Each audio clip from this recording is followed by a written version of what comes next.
અમદાવાદ નહીં, ગુજરાતમાં ખૂણે ખૂણે દારૂ અને ડ્રગ્સ વેચાય છે.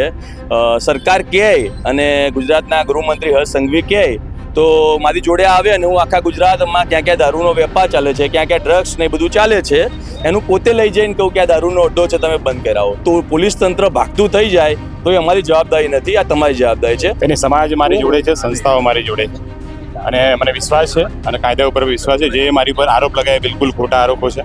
આ ગુજરાતની અંદર દારૂના અડ્ડા, ડ્રગ્સ, હર્ષભાઈ તો કંઈ નથી મળતું ડ્રગ્સ અને દારૂ. એ હર્ષ સંઘવીના પડછાયામાંથી જ ખબર પડી જાય કે આ બધું ક્યાં ચાલે છે. કે એ પણ પોતે વિદેશ યાત્રામાં ફરી રહ્યા છે, એમના મંત્રીઓ પણ વિદેશ યાત્રાઓ કરી રહ્યા છે. આજે સામાન્ય ઘરની દીકરીને મેરેજ કરવા હોય તો અત્યારે જે સમાજના બંધારણ પ્રમાણે એને સોનું ખરીદવું પડશે, પણ અંધભક્તો છે જે લોકોને લાગી રહ્યું છે કે સોનું નહીં ખરીદે. છેલ્લા દોઢેક મહિનામાં ઓટો રિક્ષા સીએનજીનો ભાવ 7 થી 8 રૂપિયા વધારો થયો છે. ઓટો રિક્ષાના ચાલકોને પણ એમનો ભાવ વધારો આપતી નથી. અમે જાણીએ છીએ કે ક્યાં ગાડી દારૂનું, ચરસનું, ગાંજાનું, અફીણનું અને ખોટા કૂટણખાનાના ધંધા ચાલે. તો જોઈ ભારત દેશ દિલ દુભાય છે ભાઈ, ઓખડી અશ્રુથી ભીની થાય છે ભાઈ. નો ચુસ્વતને લાગો આખા દેશમાં વધી ગયો, એક સ્વાર્થ માટે સત્યતા વેચાય છે ભાઈ. જો તમે આ રાજ્યમાં સામાજિક આગેવાન છો કે પછી આરટીઆઈ એક્ટિવિસ્ટ છો કે પછી સરકારને સવાલ કરો છો કે પડકાર ફેંકો છો તો તમારા પર કેસ થઈ શકે છે, તમે તડીપાર પણ થઈ શકો છો. આવી જ ઘટના અમદાવાદના એક સામાજિક આગેવાન સાથે ઘટી છે. તેમને સરકારે તડીપાર કરવાની નોટિસ બહાર પાડી છે. તો તેમના સમર્થનમાં આવેલા સમર્થકોએ તેમના વિશે તો વાત કરી જ, પણ સાથે જ પોતાની અંગત સમસ્યાઓ અને દારૂબંધીને લઈને હર્ષ સંઘવીને સીધો પડકાર ફેંક્યો છે. તેમણે કહ્યું છે કે જો તમે અમારા સામાજિક આગેવાનને તડીપાર કરશો કે પછી પાથરણા વાળાઓને હેરાન કરશો તો અમે પણ ઠેર ઠેર દારૂના અડ્ડાઓ પર જઈને જનતા રેડ કરીશું, પોલીસને દોડતી કરી દઈશું. સાથે જ તેમણે ભૂપેન્દ્ર પટેલને તો તે એસીમાં રહે છે માટે તેમને ગરીબોની સમસ્યા ન દેખાય જેવી વાતો કરી છે. તો કેટલાક લોકોએ પ્રધાનમંત્રી મોદીને ફેંકું કહ્યા છે. નમસ્કાર, હું છું ચંદ્રિકા પુત્રી નિરાલી મહેરિયા. તો આવો સાંભળીએ આ લોકોએ વધુમાં શું કહ્યું.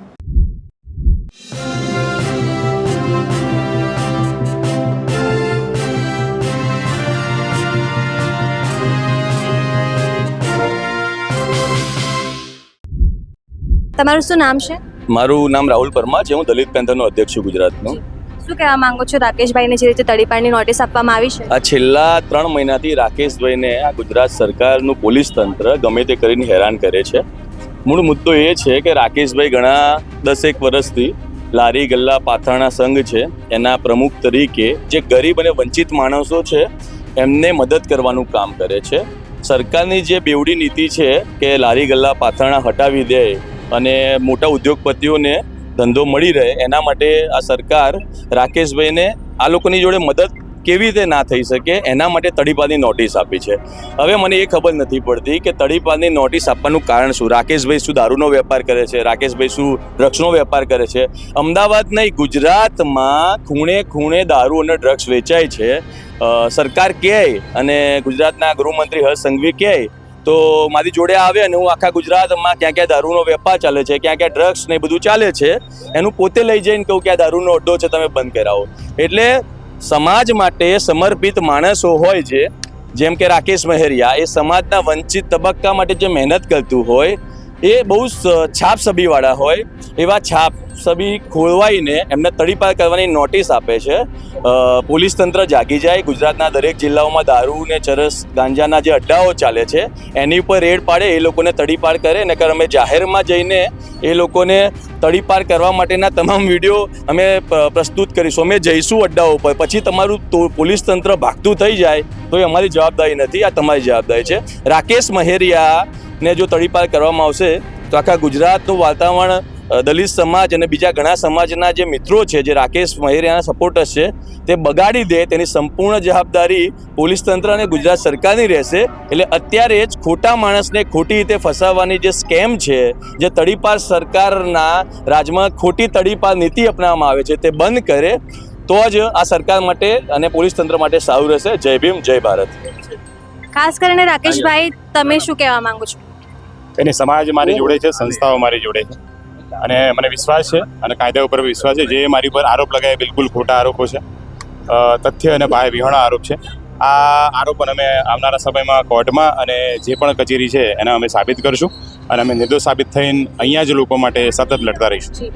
ખાસ કરીને વડાપ્રધાન નરેન્દ્ર મોદી કહેતા હોય છે સબકા સાથ સબકા વિકાસ, તો તેમાં શું ગરીબ હોય કે શોષિત હોય એ લોકો નહીં આવતા? ના, બિલકુલ નહીં. તમે હાલત જો અત્યારે કે લોકોને વંચિત શોષિત પીડિતોની હાલત શું રહી છે. દલિત સમાજ હોય કે મુસ્લિમ સમાજ હોય કે SC OBC સમાજ હોય, એ લોકોને કઈ રીતના એ લોકોને હેરાન કરવામાં આવે છે, નોકરીમાં એ લોકોની શું પરિસ્થિતિ, ધંધામાં શું પરિસ્થિતિ છે, જમીનો કોની જોડે વધારે છે, આ તમામ પ્રકારના અસંખ્ય મુદ્દાઓ છે જેના માટે અમે વર્ષોથી લોકો લડી રહ્યા છે. આ તમામ મારી સાથે તમે જોઈ રહ્યો એ અલગ અલગ સંગઠનના મુખ્ય આગેવાનો અહીંયા હાજર થયા છે અને આવનારા સમયમાં બહુ ખૂબ જ મજબૂત અમે આ સિસ્ટમની સામે લડવાના છે. તમે શું કહેવા? મારું નામ JK ચૌહાણ, ભારતીય દલિત પેન્થર સાથે સંકળાયેલો છું. આ ગુજરાતની અંદર દારૂના અડ્ડા, ડ્રગ્સ એ હર્ષ સંઘવીના પડછાયામાંથી જ ખબર પડી જાય કે આ બધું ક્યાં ચાલે છે. એ બધાથી ધ્યાન ભટકાવવા માટે આવા નિર્દોષ લોકો ઉપર કેસો કરે છે અને સમાજને ગુમરાહ કરે છે. ખરેખર આ સરકારે જો કંઈ કામ કરવું હોય, ગુજરાતની પ્રજા માટે કામ કરે, ગુજરાતના વિકાસ માટે કામ કરવું હોય, તો 90,000 કરોડ રૂપિયાનો જે ડ્રગ્સ આવ્યો છે એ કોણે લાવ્યો? પણ હર્ષભાઈ તો કંઈ નથી મળતું ડ્રગ્સ અને દારૂ. હલો, હર્ષભાઈ સંઘવી કહે તો અમારા ભારતીય દલિત પેન્થરના પ્રમુખે કહ્યું કે તમારે ડ્રગ્સ ક્યાં વેચાય છે એ બતાવીશું, દારૂ ક્યાં વેચાય છે, કોણ વેચે છે એ બતાવીશું. પણ આ ગરીબ લોકોને દારૂ ગમે તેમ પીવડાવીને એ લોકોની જિંદગી બેહાલ કરી દીધી છે. આજે મહિલાઓને ખુદ પોતાના પતિને સાચવવો મુશ્કેલ બને છે. રોડ ઉપર લોકોને ડ્રગ્સ પીવડાવીને કતલેઆમ થઈ રહી છે. આ બધું બંધ કરાવવું થશે તો જ દેશની પ્રગતિ થશે, ગુજરાતની પ્રગતિ થશે અને માનવની પ્રગતિ થશે. મુકેશભાઈને તડીપાર કરવાની વાત કરી રહી છે સરકાર. મારે સરકારને એટલી કહેવું છે કે કરવા માટે કામ ઘણું છે તમારી પાસે, કારણ કે તમે વિકાસ કરો છો. તો એક સામાજિક કાર્યકર જે વંચિત સમુદાયના લોકો માટે લડી રહ્યા છે, લારી ગલ્લા પાથરણાવાળાના ન્યાય અને હક અને અધિકાર માટે લડી રહ્યા છે, ના કે એમને તડીપાર કરવાની જરૂર છે. ઘણું બધું ચાલી રહ્યું છે નુસંસ. જેમ આપણે જોઈએ છે કે ચાંદખેડાની વાત હોય, અમરેલીની વાત હોય, અમારા ઓઢવની વાત હોય, દરેક જગ્યાએ ખુલ્લેઆમ આતંક ફેલાઈ રહ્યો છે. ગુંડાઓ, બુટલેગરો દારૂ વેચવામાં, એકબીજાને મારવામાં, આવી રીતે ષડયંત્રો કરવામાં હદપાર વટાવી રહ્યા છે. ત્યારે તો રાકેશ મહેરિયા એક સામાજિક કાર્યકર છે અને લોકોના હક અને અધિકાર માટે લડી રહ્યા છે. તો સામાજિક કાર્યકરને તમારો સપોર્ટ કરવો હોવો જોઈએ. તમારે નાકે એમને તડીપાર કરવાનું કોશિશ કરવી જોઈએ. આ એક સરકારનું અને પોલીસનું ષડયંત્ર છે, જેના લીધે આજે સમાજના બધા જ લોકો અહીંયા ઉપસ્થિત થયા છીએ. અને જો આવનાર સમયમાં આ તડીપારની નોટિસને રદ કરવામાં નહીં આવે તો અમે સામાજિક કાર્યકરો સાથે સંગઠનો દ્વારા અહીંયા એક કાર્યક્રમ કરીશું, રોડ રસ્તા રોકવાના આંદોલનો કરીશું અને રાકેશભાઈના ન્યાય અને હક અધિકાર માટે લડીશું. બીજો એક સવાલ છે કે તમે પોતે મહિલા છો. મોદી સાહેબે હાલમાં કહ્યું હતું કે સોનું ના ખરીદતા, પેટ્રોલ ડીઝલ ઓછું વાપરજો. શું કહેવામાં? સોનું ના ખરીદતા અને પેટ્રોલ ડીઝલ ઓછું ખરીદજો. તમે જોઈ રહ્યા છો કે એ પણ પોતે વિદેશ યાત્રામાં ફરી રહ્યા છે, એમના મંત્રીઓ પણ વિદેશ યાત્રાઓ કરી રહ્યા છે. તો આ બધું ખાલી ગરીબો માટે જ કેમ કે પેટ્રોલ ઓછું વાપરજો, સોનું ચાંદી ના ખરીદતા? આજે સામાન્ય ઘરની દીકરીને મેરેજ કરવા હોય તો અત્યારે જે સમાજના બંધારણ પ્રમાણે એને સોનું ખરીદવું પડશે.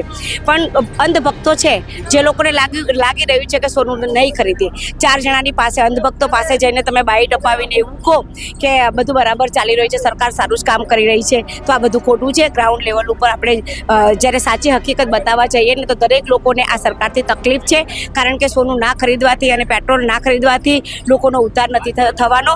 તમારી વિદેશ યાત્રાઓ બંધ કરવાથી અને આજે દેશના વિકાસના જે કામ સાચા અર્થમાં કરવાથી જ દેશનો વિકાસ થવાનો છે.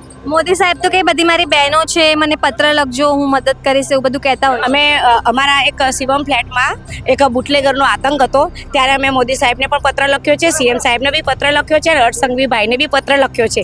આજ દિવસ સુધી અમે બહેનો છીએ ને એમની મુલાકાતે આવ્યા નથી. અમે કઈ તકલીફોમાં પીડાઈ રહ્યા છે ને તે જાણવાની કોશિશ પણ કરી નથી.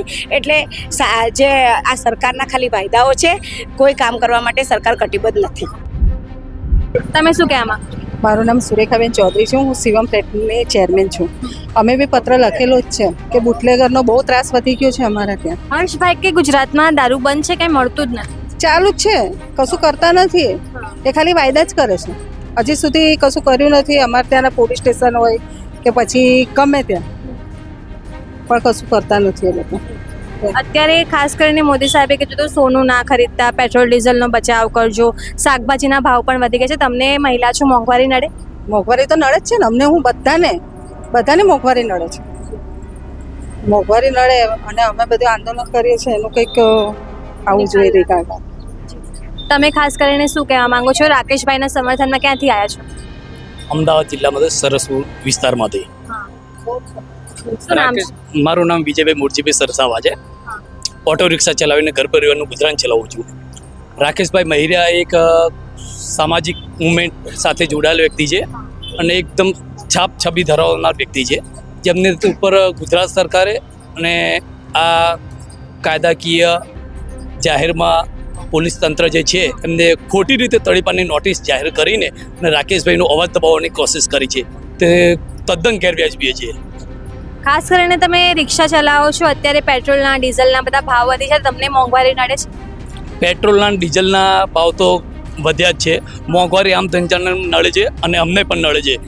લગભગ છેલ્લા 1.5 મહિનામાં ઓટો રિક્ષા સીએનજીનો ભાવ 7 થી 8 રૂપિયા વધારો થયો છે. આખા ગુજરાતમાં અને આખા અમદાવાદમાં ઓટો રિક્ષાના વિવિધ યુનિયનોએ રજૂઆત કરેલી છેલ્લા 4 વર્ષથી કે અમને અમારો ભાવ વધારો આપો, પરંતુ આ સરકાર એકની બે થતી નથી, મક્કમ થતી નથી અને ઓટો રિક્ષાના ચાલકોને પણ એમનો ભાવ વધારો આપતી નથી. મોદી સાહેબ ખાસ કરીને કહેતા હોય ગરીબોની સરકાર છે. ગરીબોની સરકાર ક્યાંય છે જ નહીં. મોદી સરકાર ખાલી એકદમ ફેંકું છે, એકદમ મને ફેંકું, એમના જેવું કોઈ નથી. ભૂપેન્દ્રભાઈ કે અમદાવાદમાં બધું સારું છે, દારૂ ડ્રગ્સ બધું બંધ છે અને તમારા ઘણા બધા કાર્યકર્તાઓએ દારૂની ડ્રગ્સની વાત કરી. તમે તો રિક્ષા ચલાવો છો, આખા અમદાવાદમાં ફરતા હશો, શું કહેવા માંગો છો?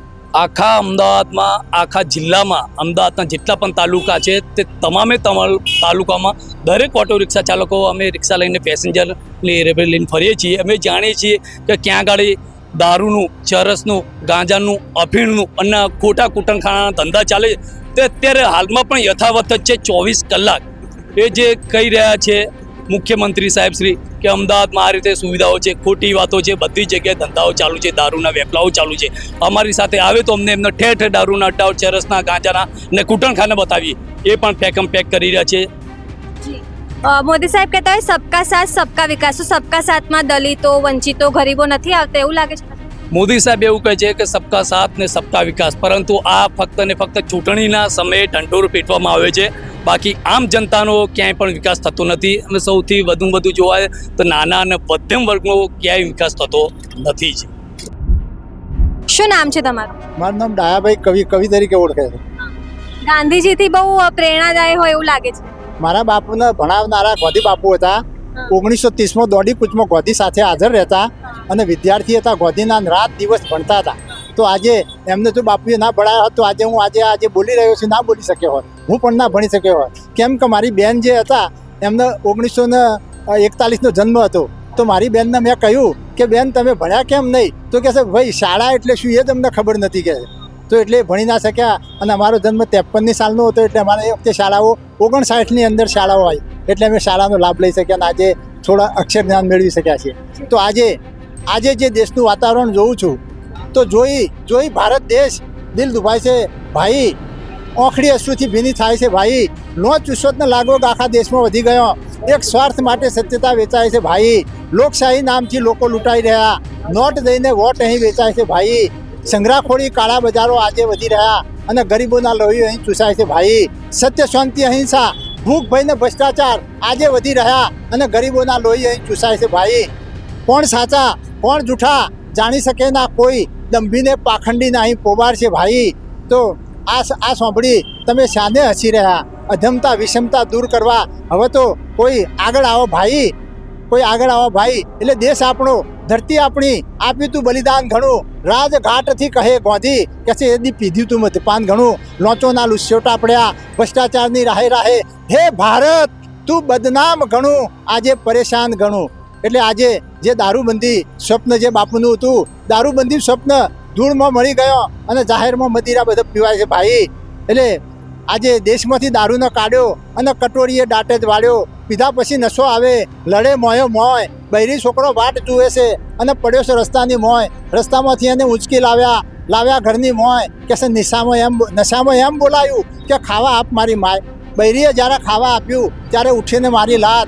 2-4 ભાઈબંધો ભેળા થયા, ટીન ચા પીવા જાય ટીંચા પીને પાછા આવ્યા, ચાલે રસ્તાની મોય. પોલીસવાળાએ પોસરા કીધા, પૂરા એમને ત્યોંય એકરે દાડો બીજો રે દાડો ખોળે છે જ્યોને ત્યોંય, તો પણ એનો પતો ના લાગે, કોણ છોડવા જાય. બૈરી રોવા લાગી ત્યોંય, ઉસી ઉધારે પૈસા લાવી લોકોને કરગરે છે ત્યોંય, કોર્ટમાં જઈને દંડ આપ્યો, સ્વામીને છોડાવ્યો ત્યોંય. એટલે સમજણ આપું, સમજી લેજો.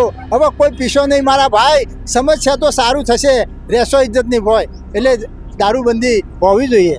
દારૂબંધી છે જ. દારૂબંધી છે, પણ આજે જો જુઓ તો દારૂ તો વેચાય છે. જે દૂધ નથી એટલું વેચાતું એટલો દારૂ વેચાય છે. તમને શું લાગે હર્ષભાઈ જે છે, હર્ષ સંઘવી આપણા નાયબ મુખ્યમંત્રી અને ગૃહમંત્રી, એમને નહીં દેખાતું હોય દારૂ? એ દારૂ દેખાતું હોય તો પછી આજે આ જાહેરમાં બધું વેચાય જ નહીં ને. નામ છે કાકા તમારું? કરશન ચાવડા, રાષ્ટ્રીય દલિત અધિકાર મંચ. અમે અહીંયા રાકેશ મહેરિયાના સમર્થનમાં આવ્યા છીએ. જે દલિત, ગરીબ અને પીડિત, વંચિતો અને લારી ગલ્લા, પાથરડા અને નાના માણસો માટે લડતો અવાજ એટલે રાકેશ મહેરિયા. એ અવાજને દબાવવાની સતત કોશિશ થઈ રહી છે અને 4 જિલ્લામાં તડીપારની નોટિસ રાકેશ મહેરિયાને ફટકારી છે. એ પાછી ખેંચવા માટે અમે કલેક્ટરને આવેદનપત્ર આપવા અહીંયા આવ્યા છીએ. પણ જે પોલીસ અને સરકારની મંશા જે હોય, અમે દલિત, પીડિત, વંચિત, શોષિત અને લારી ગલ્લા, પાથરડા અને નાના માણસોનો અવાજ દબાવવા નહીં દઈએ. જરૂર પડશે તો અમે રોડ રસ્તા ઉપર ઉતરીશું અને રોડ રસ્તા ચક્કાજામ કરશું. પણ મોદી સાહેબ કે સબકા સાથ અને સબકા વિકાસ, તો એમાં દલિતો, વંચિતો, ગરીબો નહીં આવતા? ના, એમાં કશું જ નથી આવતું. આ તો ખાલી બોલવા ખાતર મોદી સાહેબ બોલે છે. જો લારી ગલ્લા, પાથરણાવાળા અને વંચિત પીડિતો માટેની સરકાર હોય તો આજે કેટલાય મકાનો તોડી નાખવામાં આવે છે, ગરીબોને બેઘર કરી દેવામાં આવે છે, લારી ગલ્લાવાળાઓને ની રોજીરોટી છીનવાઈ જાય છે, બેરોજગારીને રોજગારી નથી મળતી. તો આ કેટલા અંશે એ મોદી સાહેબના જે શબ્દો છે એ ખરેખર તદ્દન જુઠ્ઠા અને પાયાવિહોણા છે. મોદી સાહેબે હાલમાં જ કીધું હતું કે સોનું ના ખરીદતા, પેટ્રોલ ડીઝલ ઓછું વાપરજો ને એવું બધું કહેતા હતા. મોદી સાહેબ જે કહે છે તો પહેલાં એમને અમલમાં મૂકવું જોઈએ. એમને વિદેશ પ્રવાસો ટાળવા જોઈએ. હમણાં જે અમેરિકા, નામ્બિયા અને એવા બધા પ્રવાસે ગયા અને ત્યાં પબ્લિકને ખાલી ગુમરાહ કરવા અને લોકોને લડાવવા માટેનું આ એક કાવતરું અને ષડયંત્ર છે. શું કહેવા માંગો છો, જે પ્રકારે રાકેશભાઈ પર તડીપાર કરવાની વાતો ચાલી રહી છે? તડીપાર કરવાની રાકેશભાઈને વાતો ચાલી રહી નથી, પણ તડીપાર કરવાની રાકેશભાઈને ઓલરેડી નોટિસ આપી છે.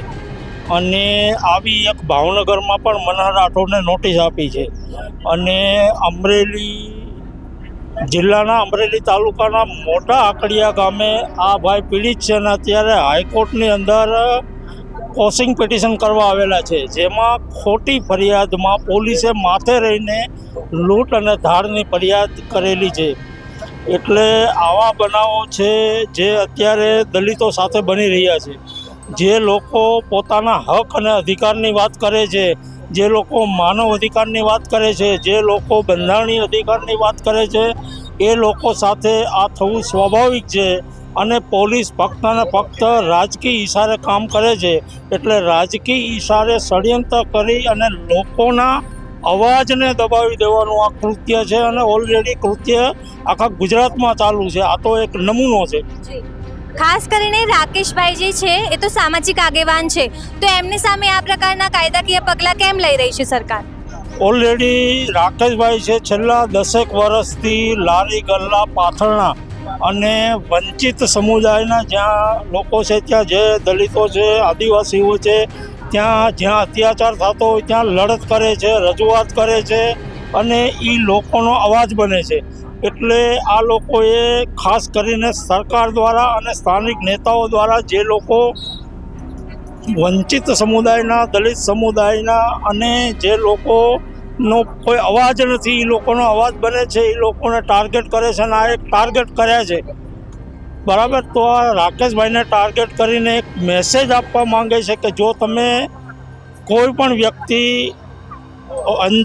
વંચિત છે, દલિત છે, આદિવાસીઓ છે, લારી ગલ્લા, પાથરણાવાળા છે, એનો અવાજ બનશો તો તમારી દશા આ થશે. બરાબર. એટલે એ સરકાર એવું કહેવા માંગે છે કે તમે પ્રશ્ન ના પૂછો, તમે જાહેરમાં વિરોધ ના કરો, ફક્ત ને ફક્ત અમારી વાહવાહી કરો. એટલે સંદેશ દેવા માંગે છે લોકોને કે આ એક સંદેશ છે કે તમે અવાજ ઉઠાવશો તો તમારી આ દિશા થશે. તમે જિગ્નેશ મેવાણીને રજૂઆત કરી છે? ઓલરેડી જિગ્નેશભાઈ આ બધી વસ્તુ જાણે છે. 2016ની અંદર જે ઉના કાંડ થયો તો ઉના કાંડના આ જે રાકેશભાઈ મેરિયા છે એ પણ આગેવાન હતા, જિગ્નેશભાઈ પણ આગેવાન હતા. જિગ્નેશભાઈએ ટ્વીટ કરીને અને ફેસબુકના માધ્યમથી આનો વિરોધ નોંધાવ્યો છે અને અમદાવાદ પોલીસને ચેતવણી પણ આપી છે કે જો રાકેશ મેરિયા વિરુદ્ધ કોઈ પણ કાર્યવાહી કરવામાં આવશે તો તમે જેટલી કસરત રાકેશભાઈને કરાવો છો એની કરતાં ડબલ કસરત અમે તમને કરાવીશું ને હું રાકેશભાઈની સાથે છું. કોઈ પણ સંજોગોમાં અમે આ સાખી લઈશું નહીં. ખાસ કરીને તમારી વાત કરીએ, તમે પોતે ભોગ બનેલા છો, શું હતી આખી ઘટના? ઘટનામાં એ છે કે આઝાદી પછી જે પૂના કરાર થયો એ વખતે સમાનતાના બેઝ ઉપર આ સમાજને લાવવા માટે એક અનુજાતિ ખેત સામુદાયિક મંડળીને જમીન આપવામાં આવી. 23 તારીખથી 2 મહિનાથી ત્યાં ખનન પ્રવૃત્તિ, ગેરકાયદેસર પ્રવૃત્તિ, અનુસૂચિતના કે જે સામુદાયિક મંડળીની જમીન છે ખનન પ્રવૃત્તિ ચાલુ છે. આ લોકો અટકાવવા માટે ઘણી બધી વાત કરી છતાં અટક્યા નહીં. પછી અમને આગેવાનને બોલાવ્યા, અમે ગયા. એટલે કીધું ભાઈ અમે આમાં શું કરીએ, તો પોલીસનું ફંક્શન છે. 112ને ફોન કર્યો, 112 આવી સ્થળ સ્થિતિ જોતા એમણે નક્કી કર્યું ભાઈ આ પોલીસને બોલાવવું જોઈએ. પીએસઆઈ આવે છે અને એના વાહનો ડિટેન કરીને એક બાજુ લાઇનસર ઊભા રાખે છે, પણ આ લોકો બધા ત્યાંથી ચાલ્યા જાય છે. ખાણ ખનીજવાળા આવે છે. તમામ અધિકારીઓની રૂબરૂમાં તારીખ 23/5થી 26 તારીખે જ્યારે ઘટના બની ત્યારે કલેક્ટરને ઓલરેડી અમે બધા આગેવાનો મળીએ છીએ. કલેક્ટર એમ કહે છે કે ત્યાં પોલીસ બંદોબસ્ત આપી દીધો છે, પીઆઈ સાથે વાત થઈ છે, તમે જાઓ. પીઆઈને વાત કરી તો પીઆઈ કે હું ઓલરેડી સ્થળ પર છું, તમે આવી જાઓ. અમે ત્યાં જઈએ છો તો ગામના લોકો 150-200 માણસોનું ટોળું હથિયારબંધ પાણા સાથે હુમલો કરવાની તૈયારીમાં તૈયાર હતા. અને એ સમયે અમે ત્યાં જઈને ઊભા, અમને એમ કે પોલીસ હશે. સાહેબે, કલેક્ટર સાહેબે વાત કરી છે તો પણ કલેક્ટર સાહેબે કીધા મુજબ ત્યાં અધિકારી જે ઓકે જાડેજા કરીને પીઆઈ છે હાજર નહોતા અને જાણી જોઈને અમારા ઉપર હુમલો કરવામાં આવ્યો. અમે બધા જીવ બચાવીને ત્યાંથી ભાગ્યા છીએ અને એવી સ્થિતિમાં અમારી ઉપર લૂંટ, ધાડ અને ડકેત જેવી કલમો, અમે ડાકુ છીએ, અમે આ સમાજના આગેવાન છીએ. આ સમાજની અંદર અમે સંવિધાનિક જે વાત છે, જે પીડિતો, શોષિતો, વંચિતો છે એનો અવાજ ઉઠાવવાનો અને ન્યાય માટે અમે જે તે સરકારી તંત્ર પાસે ગુહાર લગાવીએ છીએ. તો અમે દોષિત ઠરી ગયા? અમને એક ડકેત માની લેવાના? અમે ડાકુ દેખાઈએ છીએ તમને? મારો સવાલ છે, અમે આ દેશના નાગરિકો નથી? આ પીડિતો આ બધા છે એ પોતાનો હકને અવાજની વાત ના કરી શકે? આજે અમે દર ભટકીએ છીએ. તંત્ર ટોટલી રાજકીય લોકોના ખોળામાં બેસી અને અમારી ઉપર નાચી રહ્યા છે. ખાસ કરીને ભૂપેન્દ્ર પટેલ તો એવું કહેતા હોય કે ગુજરાતમાં સુશાસન છે, એ બધું સારું છે. નહીં, એમને ત્યાં ચેમ્બરમાં બેઠા લાગે સારું લાગે, કેમ કે એસીમાં બેઠા છે. અમે અહીંયા તડકે, તમે તડકે છો, જો પરસેવો આવે છે, બરાબર છે. અહીંયા આપણને સારું ના લાગે, એને ચેમ્બરમાં બેઠા એસીમાં બધું સારું લાગે. તમારું શું નામ? મારું નામ ભીમજીભાઈ બેડવા છે અને સામાજિક કાર્યકર્તા તરીકે કામ કરું છું. અને ગુજરાતના જે આ લોકો પોલીસ તંત્ર અને ગુજરાત રાજ્ય સરકાર દ્વારા જે રાકેશભાઈ મેહરિયાને તડીપારની જે નોટિસ આપવામાં આવી છે એના અનુસંધાને દલિત સમાજના તમામ આગેવાનો, કર્મશીલો અને તમામ સંગઠનના આગેવાનો આજે અહીંયા કલેક્ટર કચેરી ખાતે ભેગા થયા છે. તો આ જે રાકેશભાઈ મેહરિયા છે એ દલિત સમાજનો અવાજ છે, જે અવાજને, બુલંદ અવાજને એક બંધ કરવા માટેનું એક આ ષડયંત્ર રચવામાં આવી રહ્યું છે. અને આ ષડયંત્રને જો પાછું પરત નોટિસ ખેંચવામાં નહીં આવે તો આગામી સમયમાં ગુજરાતભરના અને ભારત દેશમાં દલિત સમાજના તમામ આગેવાનો અને રોડ રસ્તાઓ આ બધે સક્કાયામ કરવાની તૈયારીમાં છે. જે આ ગુજરાત સરકાર છે એ આ કર્મશીલોનો અવાજ દબાવવાનું જે કામ કરી રહી છે, એ કર્મશીલો લોકો છે, જે આ ગરીબ સમુદાયના લોકો જે છે એના અવાજને બંધ કરવા માટેનું એક ષડયંત્ર છે. ભૂપેન્દ્રભાઈ કહેતા હોય છે અને મોદી સાહેબ કહેતા હોય છે સબકા સાથ સબકા વિકાસ. તો સબકા વિકાસમાં ગરીબો, દલિતો એ બધા નથી આવતા? ના, તમે જુઓ છો કે ગરીબ અને વંચિત સમુદાયના લોકો છે એને જાહેરમાં અને કોઈ પણ જગ્યાએ ભેદભાવ કરવામાં આવી રહ્યો છે. અને ગુજરાતના ખૂણે ખૂણે તમે ગામડાઓમાં જાઓ અથવા સિટી વિસ્તારમાં પણ જાઓ તો વંચિત સમુદાયના લોકો છે એમને ધંધો રોજગાર કરવા માટે, સ્વરોજગારના ધંધા કરવા માટે લારી ગળા પાથરણા લઈને બેઠા હોય છે. એમનો અવાજ જે રાકેશભાઈ ઉઠાવતા હોય છે તો એવા લોકોને આ સરકાર છે એ તડીપાર કરવાની નોટિસ આપે છે અને તડીપાર માટેનું આ એક ષડયંત્ર રચવામાં આવી રહ્યું છે. શું કહેવા માંગો છો, જે રીતે રાકેશ મહેરિયાને તડીપાર કરવાની વાતો ચાલી રહી છે? કોઈ પણ વ્યક્તિ હોય જો જે ગરીબ છે કે જેને પોતાના હકની રોજીરોટી નથી મળી રહી, એ કમાવા માટે પોતાના પરિવારનું ભરણ પોષણ કરવા માટે જ્યારે કામ ધંધો કરતો હોય અને એની અન્યાય થતો હોય એને ન્યાય પાવાનું જે કામ કરે છે તેનું નામ છે રાકેશ મહેરિયા. રાકેશ મહેરિયા વારંવાર જે પણ શોષિત પીડિત વંચિત હોય તેના માટેનો અવાજ બન્યો છે. આ વસ્તુને ધ્યાનમાં રાખીને જે પણ પોલિટિકલી ગણો કે એમને જે કામ કરતું જેને ન ગમતું હોય તમામ લોકોએ ષડયંત્ર રચ્યું. ષડયંત્રના ભાગરૂપે તેમને તડીપાર કરવાની નોટિસ આપી છે. હું સમજુ છું રાકેશ મહેરિયાને આ ફક્ત નોટિસ નથી મળી, સમસ્ત દલિત સમાજ ઉપર જાણી આ નોટિસ આવીને ઊભી રહી હોય તેવું અમને લાગી રહ્યું છે. આવનારા દિવસોની અંદર અમદાવાદના અત્યારે જે મોટાભાગના આગેવાનો ભેગા થયા છે, મોટી સંખ્યામાં ભેગા થઈને કોઈ નક્કર જબરદસ્ત કાર્યક્રમ આપીશું. જિગ્નેશ મેવાણીની વાત કરીએ તો તમે એમનું સમર્થન માંગ્યું છે કે એમને તમને સમર્થન આપ્યું છે? રાઈટ નાઉ મારે એમની સાથે વાત નથી થઈ આ મુદ્દા ઉપર. બાકી નેચરલ વસ્તુ છે કે સમાજનો પ્રશ્ન છે તો જિગ્નેશભાઈ છે કે બીજા જે પણ પોલિટિકલ વ્યક્તિઓ છે ફ્રન્ટ પેજ પર આવશે, એમાં કોઈ શંકા નથી. ભૂપેન્દ્રભાઈ એવું કહેતા હોય છે કે ગુજરાતમાં સુશાસન છે પણ આ પ્રકારની પરિસ્થિતિઓ સર્જાય છે. તમને લાગે છે આ સરકાર ગરીબોની હોય એમ? આ સવાલ તો લોકો જાણે છે, આનો જવાબ મારે કહેવાની જરૂર નથી. છતાં પણ ગરીબ લોકોને હંમેશા તકલીફ પડતી હોય અને એના માટે કોઈ પણ વ્યક્તિ અવાજ ઉઠાવતો હોય. ફક્ત આ રાકેશભાઈની વાત નથી, તમે કોઈ પણ ખૂણામાં કોઈ પણ એક્ટિવિસ્ટને તમે જોઈ લો તો એને ચોક્કસથી ડાયરેક્ટલી ઇનડાયરેક્ટલી એને ટાર્ગેટ કરવામાં આવશે. એની જે હિંમત છે તેને તોડવાનું આવશે. પરંતુ પેલું કહેવાય છે ને કે અંગારો પેલું લોટું ટીપીને જે સક્ષમ મજબૂત થાય, તેવી જ રીતે આ જે કાર્યકર્તાઓ છે ગમે તેવી પરિસ્થિતિ આવે વધુ મજબૂતાઈથી, વધુ હિંમતથી, વધુ તાકાતથી બહાર આવશે અને લડત લડશે અગેન એન્ડ અગેન. આવનાર સમયમાં દલિત સમાજ રાકેશભાઈના સમર્થનમાં આંદોલન કરશે મોટું? કેમ ફક્ત દલિત સમાજમાંથી રાકેશ મહેરિયા આવે છે એટલે ચોક્કસથી દલિત સમાજ તો છે, પરંતુ રોડ રસ્તા ઉપર જે પાથરણા કરીને લોકો કમાતા એ દરેક સમાજમાંથી આવતા. એવું નથી કે ફક્ત દલિત સમાજમાંથી, તમામ સમાજ માટે જો રાકેશભાઈ લડ્યા હોય તો હું સમજુ છું ફક્ત દલિત સમાજ નહીં, ગુજરાતના તમામ સમાજના લોકો રાકેશ મહેરિયાના સમર્થનમાં આવશે અને જનમેદની ઉમટી પડશે આવનારા દિવસોની અંદર.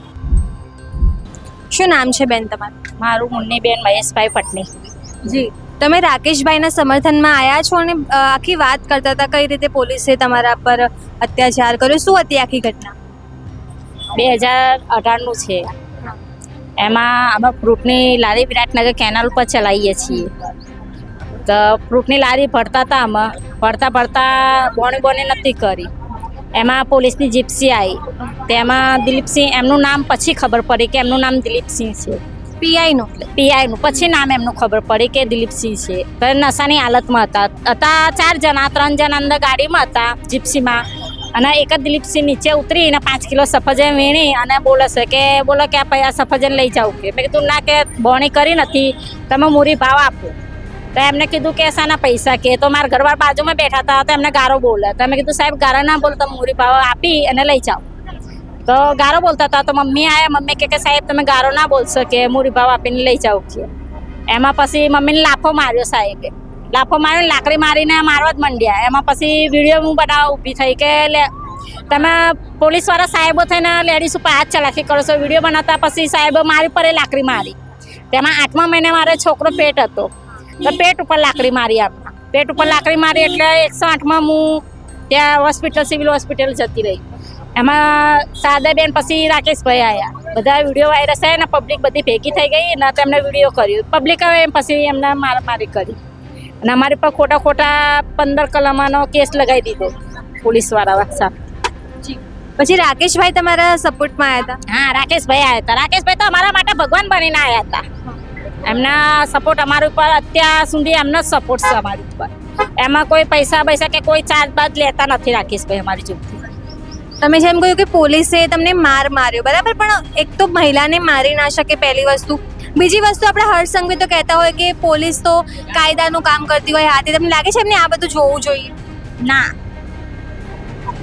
પોલીસે આ બધું કરવું જોઈએ એવું લાગે છે તમને? હર્ષ સંઘવી તો કહેતા હોય છે આવું ના કરવું જોઈએ પોલીસ વાળાના. કાયદાની બહાર જ જઈશ પોલીસ વાળા અત્યારે. આપણા મોદી સાહેબ છે કે બધી મારી બહેનો છે મને પત્ર લખજો, હું ગરીબોની સરકાર છું. તમને લાગે છે ગરીબોની સરકાર? ગરીબો હટાવવા માંગે છે આમેથી. ગરીબોની ઉપર અત્યારે લારીઓ બધા વિરાટનગર કેનાલથી કાલે 10 લારીઓ લઈ ગયા છે. બધું ફ્રૂટ નીચે નાખીને એ વિડીયો હું તમને મોકલું તો તમે વિડીયો તમે મૂકો જો તમે આમાં સમાચારમાં. બધાની લારીઓ નીચે અને લેડીઝો પર હાથ ચલાકી કરી છે સાહેબોએ. અત્યારે મ્યુનિસિપાલિટીના સાહેબો લેડીઝોને મારી હાથ પકડી લેડીઝો ગરીબન કોઈની માં કોઈની બેન તરીકે હોય તો હાથ ચલાકી ના કરવી જોઈએ. સાહેબો પૈસાના ગલ્લા પણ લઈ ગયા છે. આ પોલીસ જે હોય હર્ષભાઈ સંઘવી છે એમના અંડરમાં આવે. તમને લાગે છે હર્ષભાઈએ ધ્યાન આપવું જોઈએ? હા, ધ્યાન તો આપવું જોઈએ એમના. આપણે મોદી સાહેબે હાલમાં કીધું હતું કે સોનું ના ખરીદતા, પેટ્રોલ ડીઝલ બચાવજો. શું લાગે છે તમને? સોનું શું ના ખરીદે? સોનામાં તો સામેથી ભાવ ચાત બધું એમને જ લગાવ્યું છે મોદી સાહેબની જગ્યાએ તો રાકેશભાઈ હોવા જોઈએ અત્યારે. લારીઓ લઈ શનિવારના વારના દિવસે લાડીઓ લઈ ગયા. અમારી 10 લાડીઓ લઈ ગયા. પૈસાના ગલ્લા બલ્લા બધું પણ લઈ ગયા. નીચે બધો માલ નાખી દીધો અને માલ પૈડામના ઉપર આમ હાથ ચલાકી કરી કે આગા જાઓ. બધા સાહેબો એક લાડીઓમાં ચોંટી ગયા. બધો માલ નીચે, બધાની લાડીઓનો માલ નીચે નાખીને બધી લાડીઓ લઈ ગયા. પૈસા ધદરી પણ લઈ ગયા અમારા. આપણા મોદી સાહેબ કહેતા હોય ગરીબોની સરકાર છે. ગરીબોની સરકાર છે, અમે ક્યાં ના પાડે છે? પણ અમારે ક્યાં જઈએ? અમે એક સાઈડમાં ઉભા રહીને ધંધો કરીએ તોય પણ દબણની ગાડી એના ઉપર બધો મારી કરો છે. એ કહેતા હોય કે બધી મારી બહેનો છે, બધી બહેનોને તો બહુ લાભ મળતા હોય, ખાતામાં પૈસા આવતા હોય. તમને કોઈ લાભ મળ્યો? કાંઈ નહીં, કશો લાભ કશું નથી મળતો અમને. તમે શું કહેવા માંગો છો? અમે બહારથી વ્યાજમાં પૈસા લઈને સામાન બધો માલ ભરાયેલો હતો તો બધી લાડીઓ ઊંધી પાડી દીધી. લાડીઓ અમારી લઈ ગઈ. હવે નાના છોકરા 3 વર્ષના લઈને અમે રોડ ઉપર ધંધા કરીએ. બહારથી અમે ઘરેના આડાને મૂકીને વ્યાજમાં પૈસા લાવીએ. માલ ભરાઈએ એ બી પણ માલે લઈ ગયા દબાણવાળા ને લાડી બી પણ લઈ ગયા. હવે અમે અત્યારે ધંધો કેવી રીતે કરીએ? અમારા છોકરાનું કેવી રીતે પૂરું કરીએ? એમને ભણાવીએ કેવી રીતે? એમનું ગુજરાન કેવી રીતે ચલાવીએ? અત્યારે એમ જ કહેશે કે લાડીઓમાં ધંધા કરવા જ ના જોઈએ, કે મોટી દુકાનો લઈને ધંધા કરો. હવે અમે ગરીબ માણસો દુકાનો હવે ક્યાં લેવા જઈએ? જેમ તમે આ તમામ લોકોની વાત સાંભળી, દારૂબંધી હોય કે પછી ગરીબી, બેરોજગારી, આ તમામ મુદ્દે લોકો હવે આક્રોશમાં જોવા મળી રહ્યા છે. સરકાર સામે સીધી વાત ભીડવતા જોવા મળી રહ્યા છે. તમે આ તમામ મુદ્દે શું વિચારો છો? અમને જરૂરથી કમેન્ટ કરીને જણાવજો. અત્યાર માટે બસ આટલું જ. અમદાવાદથી સહયોગી નિશા આંબલિયા સાથે નિરાલી મહેરિયા.